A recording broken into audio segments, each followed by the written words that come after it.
Hello everyone, welcome back. तो आज हम बात करने वाले हैं कि इलेक्ट्रॉन की एनर्जी कितनी होती है बोर्स एटॉमिक मॉडल में। ठीक है, तो देखो जो एनर्जी इलेक्ट्रॉन की होगी वो क्या होगी, जो कि उसके ऑर्बिट की एनर्जी है। ठीक है, जिसमें वो क्या कर रहा है, रिवॉल्व कर रहा है अराउंड द न्यूक्लियस।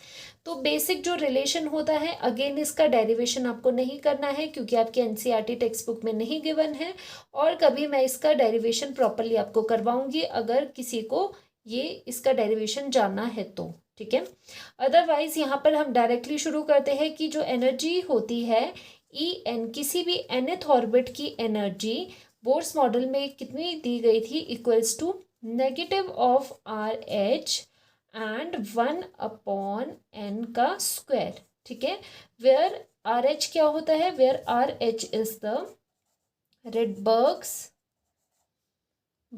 कांस्टेंट। ठीक है, अब आप कहोगे कि रिडबर्ग्स कांस्टेंट तो कहीं पर सुना सुना सा लग रहा है। तो देखो जो रिडबर्ग्स कांस्टेंट है वो आपने पीछे रिडबर्ग्स इक्वेशन में भी पढ़ा है, लेकिन वो करा था हमने in terms of centimetre inverse, in unit centimetre inverse. लेकिन यहाँ पर एनर्जी की बात हो रही है और वहाँ पर बात हो रही थी वेव नंबर की, तो वहाँ पर सेंटीमीटर इनवर्स था। लेकिन यहाँ पर हम दूसरा रिडबर्ग्स कांस्टेंट लेते हैं इन टर्म्स ऑफ जूल, क्योंकि यहाँ पर एनर्जी से डील हो रही है। सो उस केस में जो आर एच की वैल्यू है यहाँ पर एनर्जी की टर्म्स में, that is equals to 2.18 into 10⁻⁻18 joules. अब इसे लर्न कैसे करोगे, 2.18 है तो 18 यहाँ पर भी 18 ऊपर लगा देना है नेगेटिव पावर में। ठीक है, और वैसे मैं बता दूं आपके रिवीजन के लिए कि जो आर एच की दूसरी वैल्यू है यहाँ पर जो नहीं लगेगी, वैसे बता रही हूँ, 109677 सेंटीमीटर इनवर्स ये वैल्यू होती है सेंटीमीटर इनवर्स में। लेकिन एनर्जी की बात कर रहे हैं तो जो कांस्टेंट होगा रिडबर्ग्स का वो भी किस में आना चाहिए, यहाँ पर जूल्स में, इसीलिए ये वाला हम यहाँ पर यूज़ करेंगे। ठीक है, अगेन एन क्या होता है, एन क्या है यहाँ पर शेल नंबर, जिस ऑर्बिट की या फिर जिस शेल की आप एनर्जी की बात कर रहे हो। ठीक है, नेगेटिव आर एच 1/n²। ठीक है, ये रिलेशन है स्टार्टिंग का। अब देखो, अब एक बात और आपको पता होनी चाहिए कि जो फर्स्ट स्टेशनरी स्टेट या फिर ऑर्बिट होता है उसको हम क्या कहते हैं, उसको हम कहते हैं बोर्स ऑर्बिट। ठीक है, वो कहलाता है बोर्स ऑर्बिट।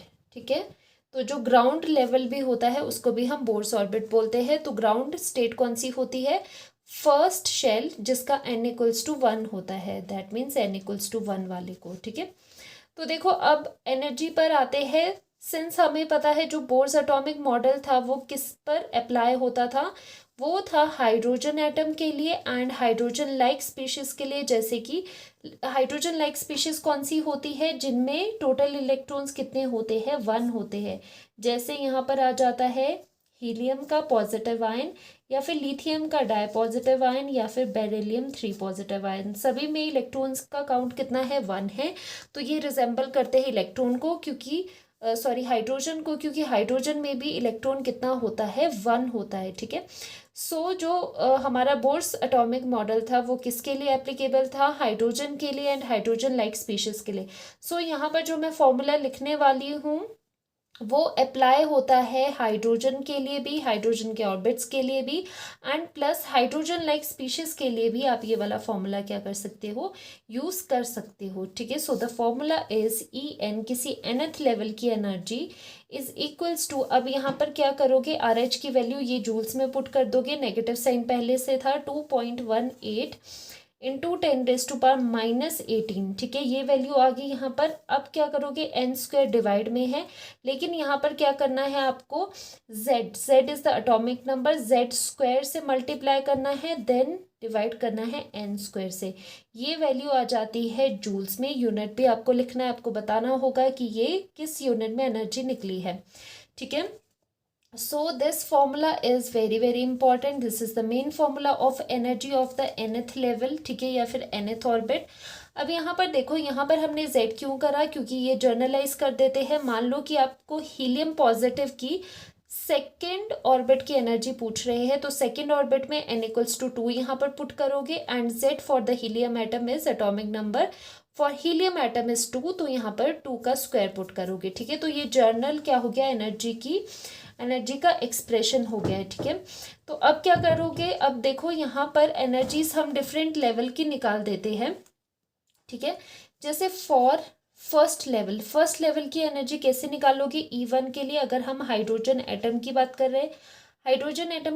रहे हैं, तो यहाँ पर कितना आ जाएगा, Z=1 आ जाएगा, बिकॉज हाइड्रोजन एटम का क्या होता है, एटॉमिक नंबर होता है 1, ठीक है। तो यहाँ पर पुट करो, this is equals to 2.18 into 10⁻⁻18। Z square में क्या आ जाएगा, वन का स्क्वायर, एंड यहाँ पर कितना आ जाएगा, 1 का स्क्वायर। अगेन ये जूल्स में एनर्जी आ गई, ठीक है। वैसे ही सेकंड के लिए क्या आ जाएगी, -2.18 इंटू 10⁻⁻18 वैसे रहेगा, 1 का स्क्वायर अपॉन यहाँ पर 2 का square joules, and this is so on. ऐसे करके आप सभी लेवल्स की एनर्जी निकाल सकते हो। अब आता है लास्ट, इनफाइनाइट पर कोई लेवल होगा, ठीक है। अब जो इनफाइनाइट है, मैंने पहले भी आपको बताया है, इन्फिनिटी आपका और मेरा नहीं है, इनफाइनाइट है विद रिस्पेक्ट टू एटम का साइज छोटा है तो उसका जो इन्फिनिटी होगा वो भी उसके अकॉर्डिंग छोटा ही होगा, मतलब हमारे अकॉर्डिंग तो वो छोटा ही होगा, लेकिन एटम के अकॉर्डिंग वो क्या होगा, वो पोजीशन उसके लिए इनफाइनाइट होगी, ठीक है। तो देखो ये इन्फिनिटी लेवल का मतलब है कि इलेक्ट्रॉन बहुत दूर है न्यूक्लियस से। मान लेते हैं एक इनफाइनाइट लेवल है जिसके लिए n=2 वैल्यू इन्फिनिटी है, जैसे यहाँ पर n=2 है और यहाँ पर n=1 है।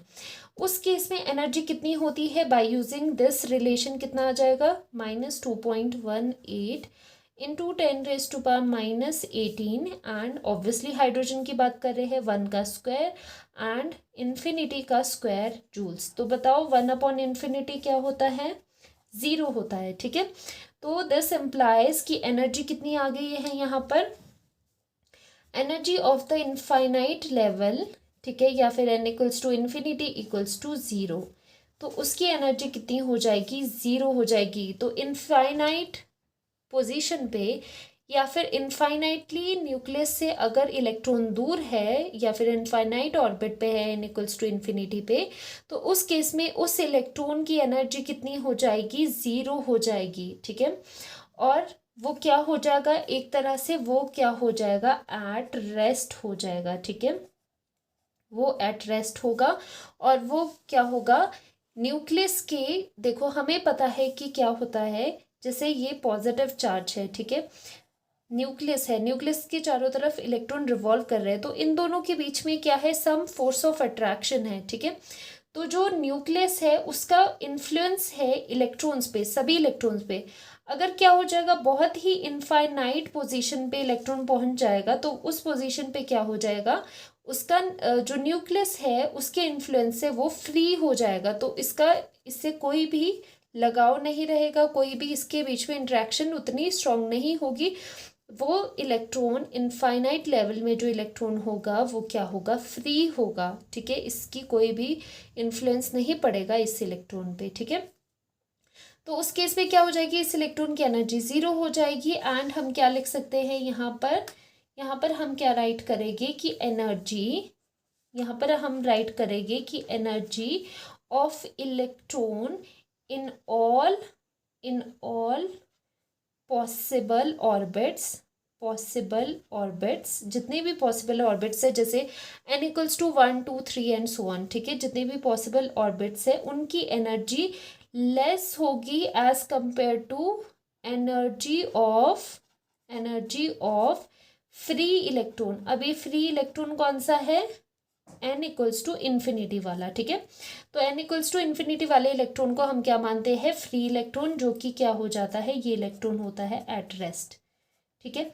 तो इसकी एनर्जी मैक्सिमम होगी, ज़्यादा होगी, तो आप कहोगे कि मैम एनर्जी तो 0 है, तो यस, तो 0 से भी कम होगी। अगर आप नंबर लाइन की बात करो, यहाँ पर 0 है, इधर ऊपर पॉजिटिव है, तो 0 से भी डाउन जाते हो तो क्या होती है, वैल्यूज नेगेटिव होती है। तो यस, जो बाकी ऑर्बिट्स है उनमें जो इलेक्ट्रॉन्स है उनकी एनर्जी क्या होगी, नेगेटिव वैल्यू में होगी, और जैसे जैसे इलेक्ट्रॉन पास आएगा, इलेक्ट्रॉन जो भी ऑर्बिट में इलेक्ट्रॉन है जो कि न्यूक्लियस के सबसे पास है, उसकी most negative value of energy होगी, ठीक है। तो मोस्ट नेगेटिव मतलब कि सबसे कम एनर्जी, तो यहाँ पर 0 मैक्सिमम आ रहा है, और उसके नीचे नीचे जाके जैसे ही न्यूक्लियस के पास, जैसे ये वाला हम बना देते हैं, यहाँ पर एक और ऑर्बिट बना देते हैं, तो ये सबसे पास है न्यूक्लियस के, तो इसकी एनर्जी क्या हो जाएगी, सबसे नेगेटिव होगी। ठीक है, अगर मैग्नीट्यूड में देखोगे तो सबसे ज़्यादा है, लेकिन अगर नेगेटिव को मेंशन करके देखो, ठीक है, साइन के साथ, तो ये वैल्यू सबसे कम है। तो यहाँ पर हमने लिख लिया कि energy of electron in all possible orbits क्या होगी,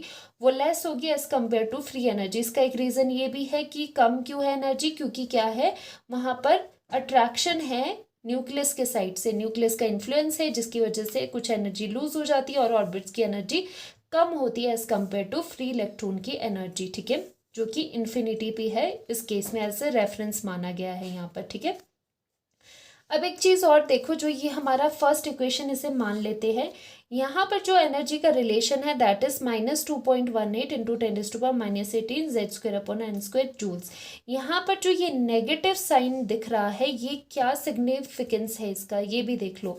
अब देखो, जो नेगेटिव साइन होता है वो सिग्निफाई करता है कि जो भी आपके लेवल्स है, एनर्जी लेवल्स है या फिर ऑर्बिट्स है, वो क्या है, उनकी स्टेबिलिटी को बताता है विद रिस्पेक्ट टू द कौन सा लेवल, रेफरेंस स्टेट, जो कि n इक्वल्स टू इन्फिनिटी है। ठीक है, तो ये बताता है कि जो बाकी सारे आपके लेवल्स हैं जिनमें इलेक्ट्रॉन है, उनकी एनर्जी क्या है, कम है as compare to the level n equals to infinity. तो n इक्वल्स टू इन्फिनिटी को रेफरेंस मानकर यहाँ पर हम स्टेबिलिटी बताते हैं। ठीक है, जिसकी एनर्जी जितनी कम है वो लेवल उतना स्टेबल है। इसका मतलब जो ग्राउंड लेवल है, जो सबसे क्लोज लेवल है न्यूक्लियस से, जिसको आप ग्राउंड स्टेट भी बोलते हो, n इक्वल्स टू 1, तो वो क्या है, मोस्ट स्टेबल स्टेट है, क्योंकि उसकी एनर्जी सबसे कम है। सबसे कम का मतलब कि नेगेटिव वैल्यू है, नेगेटिव में ज़्यादा है, मतलब वो कम है। तो ये नेगेटिव साइन ये बताता है, रिलेटिव स्टेबिलिटी बताता है किसी एनर्जी स्टेट की with respect to the state n equals to infinity. ठीक है, तो n इक्वल्स टू इन्फिनिटी मतलब E infinity, energy equals to 0 से आप क्या करते हो, यहाँ पर कंपैरिजन करते हो। So negative sign in the above equation tells us the relative stability of an energy state with respect to the reference state which is n equals to infinity, जहाँ पर एनर्जी इलेक्ट्रॉन की 0 हो जाती है। ठीक है, तो ये छोटी छोटी सी बातें थी कि नेगेटिव साइन का क्या मतलब होता है, मेन एनर्जी का एक रिलेशन हमने करा। अब वो तो जूल्स में था, लेकिन अगर आपको यही चीज़ इलेक्ट्रॉन वोल्ट में करनी है, तो आप कैसे उसको करोगे। सो 1 इलेक्ट्रॉन वोल्ट और जूल्स का क्या रिलेशन होता है, 1 इलेक्ट्रॉन वोल्ट्स में कितने जूल्स हो गए, 1.6 इंटू 10⁻⁻19 जूल्स। अब आप कहोगे ये कहीं पर देखा हुआ लग रहा है, सो यस, तो ये कहाँ पर देखा है, this is the charge of an electron का चार्ज भी इतना होता है, and 1 electron volt and joules में भी इसी का ही फैक्टर आता है। ठीक है, 1 electron volt equals to this times this joules. ठीक है, अब ऊपर आपने जो रिलेशन आपके पास आया है ये वाला, ठीक है, ये जूल्स में है, अगर इसको आपने इलेक्ट्रॉन वोल्ट में कन्वर्ट करना है तो कैसे करोगे, पूरी टर्म को आप डिवाइड करोगे बाय दिस वैल्यू 1.6 इंटू 10⁻⁻18। सो यहाँ पर आपको डिवाइड करना पड़ेगा इक्वेशन 1 बाय 1.6 इंटू 10⁻⁻19 जूल्स। तो आपके पास क्या आ जाएगा, तो आपके पास इलेक्ट्रॉन वोल्ट में एनर्जी आ जाएगी। ठीक है, तो हम डायरेक्ट इसका रिलेशन लिख लेंगे अभी। तो देखो यहाँ पर डिफरेंट फॉर्मूलाज में लिख लेती हूँ। ठीक है, जो एनर्जी के है जो यूज़ हो गए, फर्स्ट वाला फॉर्मूला कौन सा है, energy of the nth level is equals to -2.18 into 10⁻⁻18। देखो 18 है साथ में। ठीक है, एंड साथ में क्या आ जाता है, Z square upon N square, और ये वैल्यू आती है जूल्स में। ठीक है, फिर अगेन इलेक्ट्रॉन वोल्ट में कैसे निकालोगे, इलेक्ट्रॉन वोल्ट में कैसे निकाला, यहाँ पर हमने डिवाइड करके निकाला। ठीक है, तो कितना आता है -13.6 and Z square upon N square, and ये वैल्यू आती है इलेक्ट्रॉन वोल्ट में। और मोस्टली आप देखोगे एनर्जी की ये वाली वैल्यू ज़्यादातर यूज़ होती है एनर्जी लेवल्स में। ठीक है, एंड लास्ट एक और चीज़ है, अगर देखो ये तो है पर एटम, ये सब दी है पर एटम, मतलब एक एटम की एनर्जीज दी है इन जूल्स या फिर इन इलेक्ट्रॉन वोल्ट। लेकिन अगर आपको एनर्जी पर मोल पूछ ले, मतलब 1 मोल ऑफ द एटम्स की एनर्जी पूछ ले, तो क्या करोगे,